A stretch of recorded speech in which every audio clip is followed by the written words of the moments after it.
Hello friends, नमस्कार friends. आज हम हल करने वाले हैं एक्सरसाइज 5 के एच को। इससे पहले फ्रेंड्स हमने एक्सरसाइज 5 के जी तक के इन सभी प्रश्नों को हल करवा दिए हैं। साथ में फ्रेंड्स हमने इसका प्लेलिस्ट भी बनवा दिया है। तो अगर आपने अभी तक के कोई वीडियो नहीं देखे हैं तो जाइए, प्लेलिस्ट में सभी वीडियोज आपको चैप्टर वाइज मिल जाएगी। तो चलिए फ्रेंड्स 5 के एच को हल करेंगे। पहला हम बोला गया ना, एक षटभुज ABCDEF का एक रफ चित्र खींचना है और उसमें ना कितने भी कर्ण हैं उन सब को खींचना है और उसमें कितने डी से गुजरते हैं उसका नाम लिखना है। तो ये सभी तो फ्रेंड्स हम आपको बताएंगे ही। तो हम क्या करते हैं ना, आप बुक अपने सामने रखिएगा, पहला दूसरा तीसरा को हम इस तरफ बनाएंगे, ठीक है। तो प्रश्न आपको दिखेगा नहीं, लेकिन हम पढ़ करके आपको बता देंगे। तो चलिए हल करते हैं पहले नंबर को। तो यहाँ पर फ्रेंड्स हम पहला नंबर प्रश्न को ना सॉल्व कर रहे हैं, ठीक है। देखिए सबसे पहले फ्रेंड्स यहाँ पर षष्टभुज है ना, तो देखिए किस प्रकार से बनाएंगे। एक भुजा, दो भुजा, तीन भुजा, चार भुजा, पाँच भुजा, छः भुजा, इस प्रकार से फ्रेंड्स गिन के बनाएंगे। फिर पता चलेगा कि हम ही भुला गए। यहाँ पर ABCDEF नाम है, तो लिख देंगे ABCDEF, ठीक है। अच्छा, इसमें से कितना विकर्ण खींचा जाएगा और डी से कितना गुजरता है ना, ये डी से जो बताना है। तो देखेंगे फ्रेंड्स, पहले हम ना अच्छा यहाँ पर फ्रेंड्स ब्लैक पेन से बना देते हैं। ए को ई से मिला देते हैं, ठीक है, सबसे पहले। फिर बी को डी से मिला देते हैं। ये फ्रेंड्स ध्यान से समझिएगा। अब एफ से कितना भी कर्ण खिंचाता है ना, जो देखेंगे। एफ से यहाँ पर डी की ओर जाएगा, फिर एफ से फ्रेंड्स ये वाला सी की ओर जाएगा, यही एफ से ना फिर बी की ओर जाएगा। पहले बताइए, इसमें तो कोई दिक्कत नहीं है। आप कहेंगे जी बिल्कुल।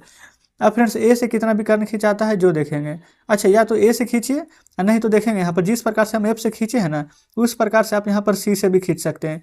ये देखेंगे सी से ई की ओर जाएगा, या फिर आप ऐसे भी बोल सकते हैं कि ई से सी की ओर जाएगा, ठीक है। अब ए से फ्रेंड्स यहाँ पर सी की ओर जाएगा, या फिर ऐसे भी बोल सकते हैं कि सी से ए की ओर जाएगा, ठीक है। अब देखेंगे ये फ्रेंड्स डी है, तो डी से यहाँ पर ए की ओर जाएगा।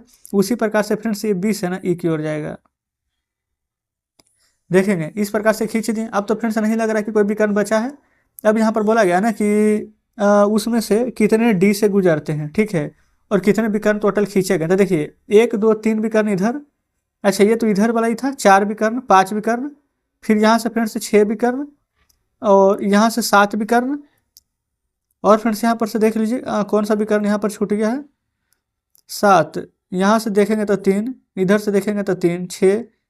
अच्छा, ये तो डबल काउंट हो गया ना, 1 2, रुक जाइए, 1 फिर 2 फिर 3, ठीक है, फिर 4, फिर इधर से 5, इधर से 6, इधर से 7, इधर से 8, इधर से 9, यानी कि फिर से टोटल 9 विकर्ण इसमें नजर आ रहे हैं। तो लिख देंगे 9 विकर्ण। अच्छा, डी से क्या क्या गुजर रहा है, जो देखिए। ये डी से फ्रेंड से देखेंगे ना तो एफ गुजर चुका है, ठीक है। ये डी से देखेंगे तो यहाँ पर ए गुजरा है, ये डी से देखेंगे तो बी गुजरा है। तो नहीं लिख देंगे कि डी से एफ, फिर डी से ए, डी से बी। तो फ्रेंड्स ये डी से गुजरने वाले विकर्ण आपके सामने हैं। आप कहेंगे ठीक है।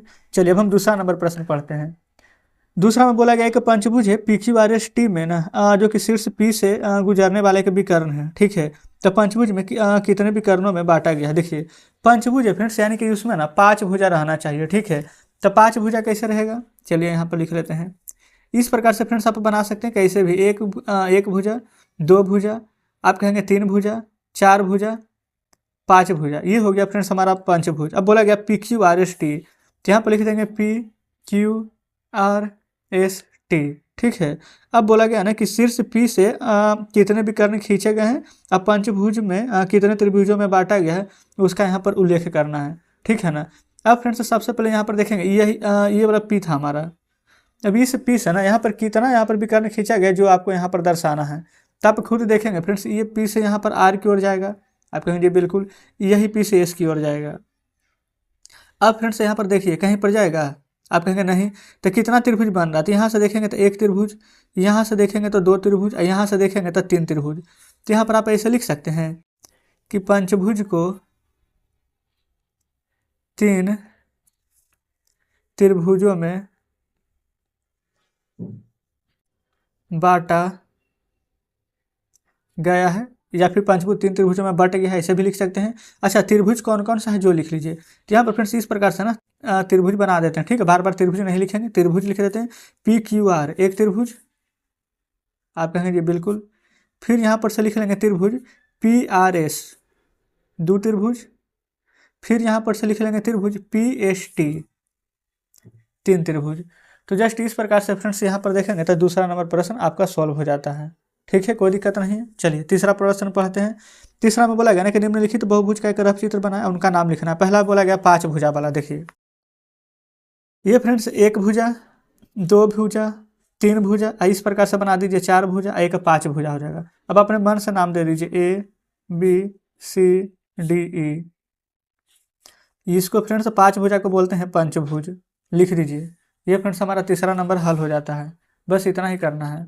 चलिए अच्छा, तीसरा का ना B और C है। फिर बोला गया 7 भुजा, 1 भुजा, 2 भुजा, 3 भुजा, 4 भुजा, 5 भुजा, 6 भुजा, 7 भुजा। इसको फ्रेंड्स थोड़ा सा मतलब ऊपर नीचे कर दीजिएगा, नहीं तो ऐसे देखने में लगेगा ना कि पूरा का पूरा सीधा ही है। ठीक है, नाम दे दीजिए A B C D E F G। ठीक है, इस प्रकार से फ्रेंड्स 7 भुजा है ना, तो लिख दीजिएगा सप्तभुज। सी में बोला गया है 8 भुजा। देखिए 1 भुजा, फिर 2 भुजा, 3 भुजा, 4 भुजा, 5 भुजा, 6 भुजा, 7 भुजा, 8 भुजा हो गया है ना। अब इसका भी फ्रेंड्स यहाँ पर नाम दे देंगे A B C D E F G H। इसको लिख दीजिएगा अष्टभुज, 8 भुजा है तो जस्ट इस प्रकार से फ्रेंड्स यहाँ पर ना पहला दूसरा तीसरा तीनों का तीनों फ्रेंड्स यहाँ पर हल हो जाता है। ठीक है, अब इसी प्रकार से यहाँ पर देख लेंगे चौथा पाँचवा को। देखिएगा ये रहा फ्रेंड्स चौथा पाँचवा। चौथा का ये बोला गया ना कि किसी बहुभुज के भुजाओं की निम्नतम संभव संख्या। तो फ्रेंड्स देखेंगे कोई भी बहुभुज रहेगा ना तो कम से कम त्रिभुज बनाएंगे ना, है ना। तो त्रिभुज में कितना संख्या होता है 3, तो डायरेक्ट आंसर लिखेंगे 3। बी में देखिए 7 भुजा वाले बहुभुज का मान, तो 7 भुजा है तो उसको क्या बोलते हैं सप्तभुज। 8 भुजा वाला रहता तो अष्टभुज। सी में आइए, बोला गया कि भुजा समान एवं एक दूसरे की लंब पर होती है। तो फ्रेंड्स किसका वर्ग रहता है, तो वर्ग का विकर्ण देखेंगे एक दूसरे के यहाँ पर लंबवत विभाजित होती है, तो लिख देंगे वर्ग। डी देखिए सम चतुर्भुज का विकर्ण क्या होता है, तो परस्पर लंब होता है। तो यहाँ पर डायरेक्ट लिख दीजिएगा लंब, नहीं तो लिख दीजिए परस्पर लंब। ये में देखिए बोला गया वृत्त एक नहीं है, क्या नहीं है, तो फ्रेंड्स वृत्त एक बहुभुज नहीं है। ठीक है, क्योंकि उसमें कोई भी भुजा नहीं होता, डायरेक्ट वो गोल होता है। ठीक है ना, इसलिए। पाँचवा देखिए बोला गया सम बहुभुज और विषम बहुभुज में क्या अंतर है, तो सम बहुभुज की सभी भुजा समान होती है और विषम बहुभुज की सभी भुजा समान नहीं होती है। तो आप यहाँ पर डायरेक्ट लिख देते हैं सम बहुभुज की सभी भुजाएं समान लंबाई की होती है, लेकिन विषम बहुभुज की सभी भुजाएं अलग अलग लंबाई की होती है। बस फ्रेंड्स इतना ही आपको लिख देना है। इस प्रकार से हमारा यहाँ पर यह भी पूरा चैप्टर हल हो जाता है। ठीक है, अब फ्रेंड्स देखेंगे तो इसके आगे शेष कोई भी प्रश्न नहीं है। तो एक्सरसाइज 5 के एच भी फ्रेंड्स हमने यहाँ पर सॉल्व कर लिए हैं। उम्मीद करते हैं फ्रेंड्स कि सभी प्रश्न बढ़िया से समझे होंगे। कहीं पर फ्रेंड्स को डाउट है, कोई प्रश्न समझ में नहीं आया हो तो कमेंट बॉक्स में जरूर से बताइएगा। तो ठीक है फ्रेंड्स, मिलते हैं आपसे कल नेक्स्ट वीडियो में नेक्स्ट चैप्टर के साथ।